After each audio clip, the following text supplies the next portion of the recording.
Hello again and thank you for joining me. This week found me feeling a little uninspired.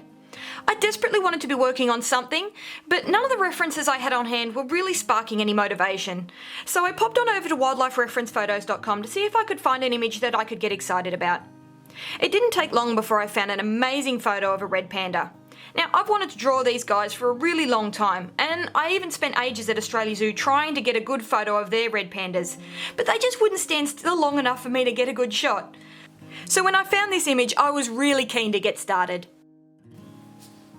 I started this piece by creating a dark background with my prismacolor pencils. It may look like a solid black, but I actually created a really subtle gradient from black at the top to a dark cool grey at the base. I did this to keep the black fur of the panda from disappearing completely into that dark background.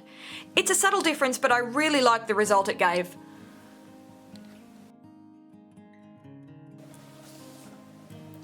Once I was happy with my background, I started working on the eyes. I always start with the eyes. I do this because the eyes are so often a major focus of any portrait, either animal or human. And any mistakes here will be noticed really quickly. So I want to make sure I've got those eyes right before moving on. And if the mistake is unrepairable, I can bin the piece and start again before I get too far into the drawing. Secondly, having the eyes in place just brings some life onto the paper. And I find it so much easier to persevere with a piece if I can see that little spark just waiting for me to bring it into completion. Next, I moved on to colouring the fur with my polychromos pencils. Terracotta, sanguine, Indian red and burnt umber were the stars of the show here and gave me some really nice earthy red colours. I knew I was going to be using the titanium white and touch-up texture combination to create the little hairs over the background, so I kept the boundary between the fur and the background a little bit blurred. Unfortunately, there was a little bit of black dust left from my Prismacolor pencil right in the middle of his forehead, and this mixed with my gorgeous reds in a way that was kind of ugly. Thankfully, I was able to use that titanium white and touch-up texture combination towards the end to cover up this area and colour some lighter shades on top. Without this product, the only other way I would have been able to fix this would have been to darken the piece overall to hide that dark smudge.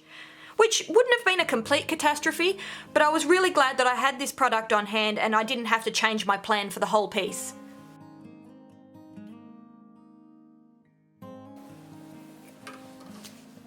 For the leaves in the background, I used my Prismacolor pencils. I chose these because I wanted a really soft, out of focus look to help push them towards the background. With those really bright greens, too much detail would have made the leaves compete for attention in the drawing, and I wanted the focus to be kept on the panda. In the very darkest greens, I took an opportunity to try out the new Derwent Procolor pencil that came with August Colour Pencil magazine. I got Racing Green, which is now the darkest green in my collection.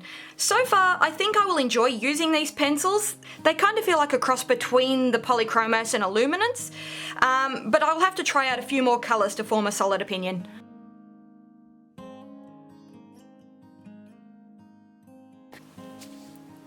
Once I was reasonably happy with the colouring, I mixed up 2 batches of the touch-up texture titanium white mixture from brush and pencil. The first batch I made was a little bit thinner, so the mixture wasn't completely opaque.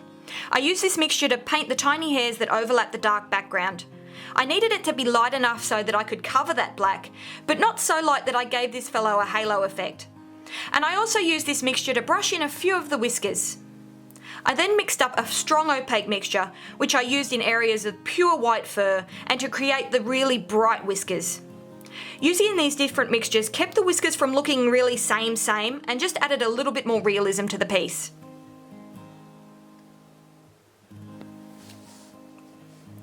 Once the touch-up texture was completely dry, which takes about half an hour, I went back over with my polychromos pencils to blend those areas back into the rest of the fur.